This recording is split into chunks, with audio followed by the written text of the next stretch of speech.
días a todos. Esta vez en el noticiero transmitimos el video de unas maestras que se interesan por el aprendizaje de sus alumnas y pidieron que transmitiéramos sus videos para que los alumnos no tuvieran excusa de verlas. Exactamente, que no tuvieran excusas.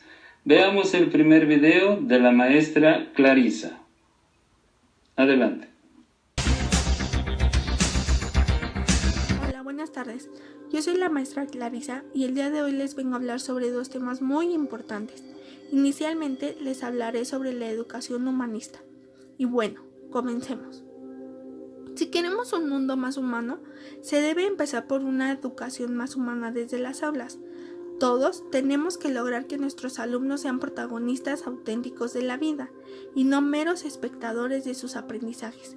Entonces, hablar de una educación humanista implica hacer referencia a aquel tipo de educación que pretende formar integralmente a las personas como tales, a convertir a los educadores en miembros útiles para sí mismos y para los demás miembros de la sociedad. Es por eso que en la educación humanista se pone énfasis, además de los temas curriculares, su mayor énfasis está en la enseñanza de normas, valores y creencias que fomenten el respeto y la tolerancia entre las personas. Hablar de una educación humanista es hablar de un proceso educativo amplio y dinámico, que engloba todos los aspectos de las personas, académicos sí, pero muy especialmente normativos. Abraham Maslow, que fue el impulsador de la psicología humanista, por lo tanto, se destaca la importancia de Maslow en el humanismo porque él dice que el estudiante aprenderá de manera significativa para toda su vida, conectándolo con la motivación por el estudio de nuevos conceptos, pero también que se esfuerce por su conocimiento, ya que sin esta motivación el estudiante no desarrollará sus competencias, sus destrezas y sus habilidades en su mayor expresión.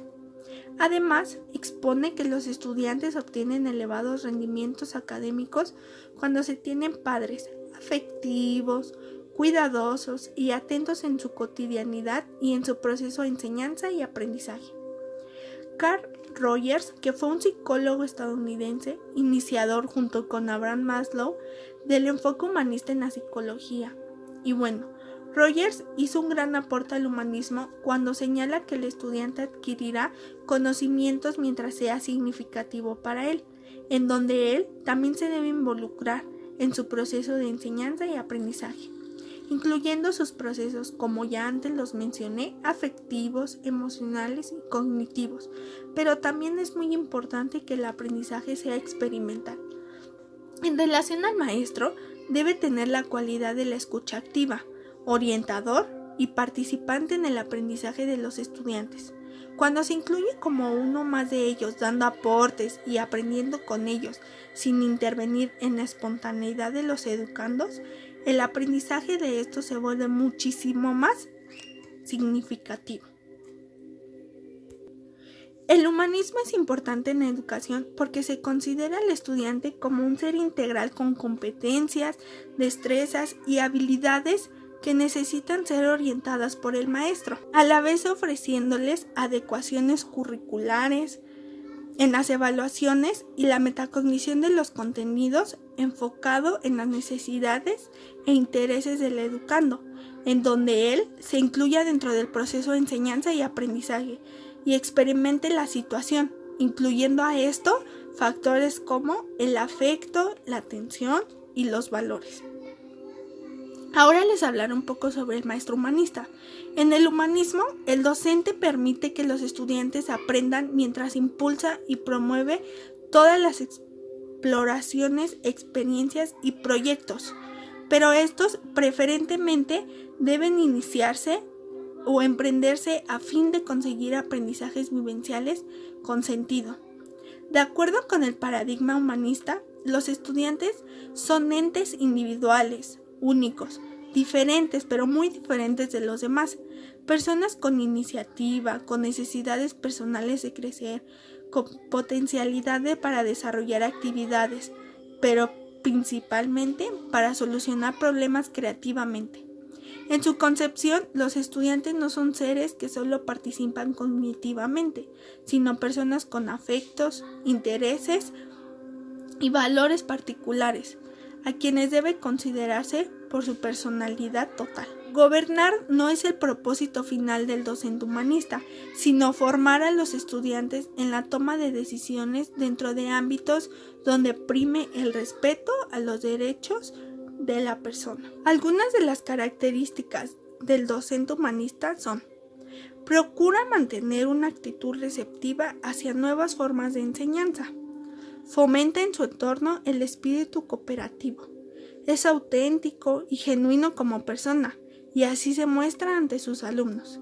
Intenta comprender a sus estudiantes poniéndose en el lugar de ellos, esto llamándose empatía, y actuando con mucha sensibilidad hacia sus percepciones y sentimientos. Rechaza las posturas autoritarias y egocéntricas. Y finalmente, pone a disposición de sus alumnos sus conocimientos y sus experiencias, así como la certeza de que cuando ellos lo requieran, podrán confiar en él. Cerraré este tema con una frase de Maslow que dice así: el núcleo central del papel del docente en una educación humanista está basado en una relación de respeto con sus estudiantes. Ahora les hablaré un poco sobre la educación socialista. Como bien saben algunos de ustedes, el socialismo es una corriente filosófica que ha influido de forma notoria en la educación contemporánea. Algunos autores afirman que es una rama del naturalismo, ya que el socialismo considera al ser humano como un producto de la naturaleza. Sin embargo, adapta este punto de vista a las necesidades de la vida social. Aunque el socialismo ya se estudiaba por importantes pensadores como Saint-Simon desde el siglo XVIII, la educación socialista comenzó a impartirse como tal a partir del siglo XX, cuando se instauró el sistema en la Unión Soviética. Además, también se introdujo en otras regiones como Cuba, China y México en las décadas posteriores. Antes de la Revolución, la educación en México estaba al alcance solo y casi exclusivamente de la educación medio urbana y de los ricos. La educación socialista se implementa en México en los años de 1934 a 1945. La educación socialista se trata de un sistema educativo que está estructurado y fundamentado en las doctrinas socialistas, las cuales plantean que tanto la organización social como los medios de producción de una nación deben ser de dominio público y controlados por un órgano central, esto con el objetivo de alcanzar el bienestar colectivo de una sociedad, es decir, de nosotros. Algunas de las características más representativas de una educación socialista es que es una educación laica, lo que quiere decir que no imparte clases de religión. Las instituciones educativas pueden ofrecer orientación religiosa, eso es cierto, pero esto no puede ser de forma obligatoria. Por ejemplo, en países como España y Portugal, el alumno que desea asistir a clases de religión tiene la opción de cambiar esta materia por otra similar, como por ejemplo ética. No obstante, en casos más radicales del socialismo, la religión es completamente erradicada del sistema educativo. La educación socialista es dirigida y organizada por el Estado junto con el resto de los principales servicios públicos. Esto con el objetivo de evitar que la educación privilegiada sea solo para las clases pudientes, mientras que las clases pobres reciben una educación deficiente. Otra característica de la educación socialista es que su enfoque es pragmático, experimental y cuestionador, pero sin embargo está combinado con el desarrollo laboral. Esto quiere decir que se hace con el fin de conseguir la equidad social.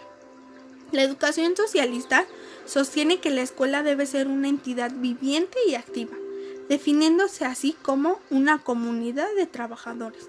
Por el contrario, a la escuela tradicional que busca preparar al hombre en su carácter individual para la vida temporal.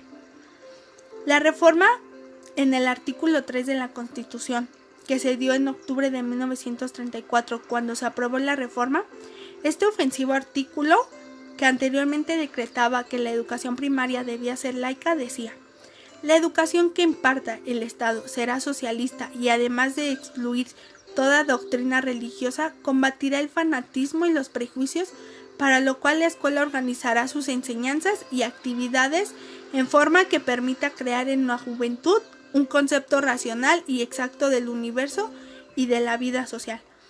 En el artículo 3 actual, llamado Libertad de Educación, el artículo constitucional dispone: la educación que imparte el Estado, Federación, Estado, municipio, tendrá que desarrollar armónicamente todas las facultades del ser humano y fomentará en él a la vez el amor a la patria y la conciencia de la solidaridad internacional en la independencia y en la justicia. Esto sería todo de mi parte. Espero hayan aprendido algo nuevo. Gracias por su atención. Dos temas muy interesantes los que acabamos de escuchar. Ahora vamos con el video de la maestra Brenda. Sí, de la maestra Brenda. Gracias, Joaquín. Buenas tardes. Yo les voy a hablar sobre la educación libertadora y sobre la educación neoliberal. La educación libertadora es comprendida como un proceso y no como un acto mecánico de la mente. El objetivo de este modelo educacional es llevar al educando a un cambio personal. El profesor o la profesora no deben ser considerados como sujetos y protagonistas en la relación pedagógica, sino como relaciones entre los sujetos de la práctica educativa. Muchas malas prácticas educativas, en vez de incentivar la creatividad del alumno, la reprimen, y esto es lo que no busca este modelo.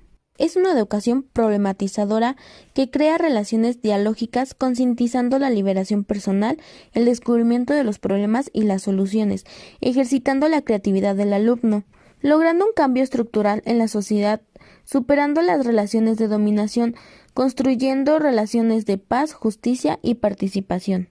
Sus estrategias deben de ser dialógicas y participativas. Educación no liberal. Se considera la educación como producción de capital humano, como inversión personal y colectiva, la cual debe ser por lo tanto rentable en términos económicos. Invertir mejor no significa invertir más, sino desarrollar aquellas áreas educativas que demanda el mercado y considerar la educación como una empresa que debe mostrar eficacia, rentabilidad y calidad. Es necesario para el modelo neoliberal eliminar el derecho a la educación para hacerla comercializable, fuente de lucro y de dominación. Al reducir la educación a una simple mercancía, se le deja como un objeto de consumo. A ella tendrá acceso quienes dispongan de los recursos suficientes para comprarla. Una de las principales deformaciones introducidas por la concepción neoliberal de la educación es la de ver al hombre como un medio y no como un fin. La educación, en cuanto a mercancía y medio de producción, es una especie de fábrica de recursos humanos. Muchas gracias por su atención, continúen cuidándose y espero que estos videos les hayan servido de ayuda y sobre todo que hayan aprendido algo de ellos. Sin duda, saber sobre la educación libertadora y neoliberal nos ha servido de mucho. Por último, veremos el video de la maestra Sofía. Pongamos atención. Voy a hablar de dos temas, sobre el pragmatismo y la lectura crítica y analítica. Primero comenzaré con el pragmatismo. Este es un movimiento desarrollado en Estados Unidos e Inglaterra, el cual consiste en reducir lo verdadero a lo útil, negando el conocimiento teórico en diversos grados. Es decir, solamente es verdadero aquello que lleva al éxito individual, mientras que para otros solo es verdadero cuando lo pueden verificar y comprobar con hechos. El pragmatismo se caracteriza por la insistencia en la consecuencia, utilidad y practicidad de lo que se dice. Ahora les hablaré sobre la lectura crítica. Este es el proceso que permite comprender, valorar y proteger, juzgando y evaluando ideas que se presentan. Este nos permite emitir juicios sobre el texto que estamos leyendo, para aceptarlo o rechazarlo, conforme a nuestro criterio y valores en forma. Mientras que la lectura analítica es una técnica destinada a la comprensión de la lectura en sí. Se intenta conocer su tipo, quién es el autor, las partes que la integran, las divisiones que tiene, el tema principal y los temas secundarios que éste emplea. Se logra con la descomposición del texto en sus partes. Sus estrategias pueden ser el subrayado, el resumen y los organizadores gráficos. Muchas gracias por su atención. Interesante escuchar lo que es el pragmatismo y la lectura analítica y crítica. Espero hayan hecho sus apuntes y bueno, es todo por el día de hoy. Nos veremos mañana en el Noticieros Televisa. Hasta luego.